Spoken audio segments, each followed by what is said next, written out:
რამდენად უნდა მივიღოთ მოძღვრისაგან სასულიერო პირისაგან მოწოდება, რომ შენ უნდა დაადგე მონასტრულ გზას. თუ ეს რჩევა ისეთი ერთ-ერთი რჩევა სხვა რჩევებს შორის შეიძლება მოისმინო და მიიღებ ან არ მიიღებ, მაგრამ თუ ეს ოდნავი მაინც ზალადობაა, რომ ეს არის შენი გზა, არ უნდა მოусმინო. იმიტომ რომ პიროვნული, იმიტომ რომ მონოზნობა არის აბსოლუტურად თავისუფალი არჩევანი. ეს შეიძლება იყოს რჩევა. აი მაგალითად მე შეიძლება მითქვი ადამიანზე, რომ შენ შინაგანი წყობა გაქვს აი ესეთი, რომ გავხარ მონოზონს, შინაგანი წყობით. არიან ადამიანები, რომლებიც თავისი გულმხურვალებით, თავისი აი სიტყვითაც ბოლომდე ვერ გამოითქმის, რომ აი შეხედავ ადამიანს და ხედავ რომ აი კარგი მონოზონი დადგება. თითქოს დაახლოებით რას გავს იცი, რომ ადამიანს არასოდეს არ უხატია, ფურცელი და პასტა მიეცი და უცებ რაღაცა მოხაზა და ბიჭო რა ნიჭი გქონია ხატვის.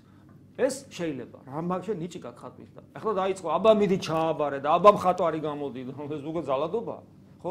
ასევე ყოფილა შემთხვევები, ერთი ადამიანი მყავს, რომელსაც სულ უნდა მონასტერში და მონოზნობა და სულ უყურებ შეფერნები.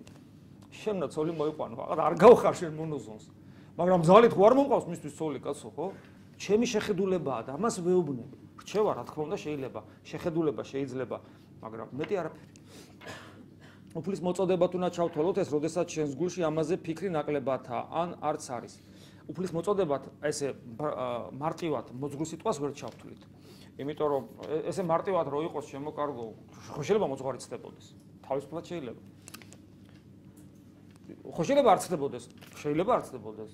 ახლა რა ვქნა? გავაგზავნოთ, ანუ განამთავარი ის არის მონოზონი გახდები თუ არა?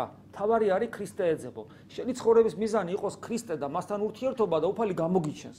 იმას, რაც ესე იგი შენი ამ შემთხვევაში შენთვის მიუწვდომელი შეიძლება იყოს.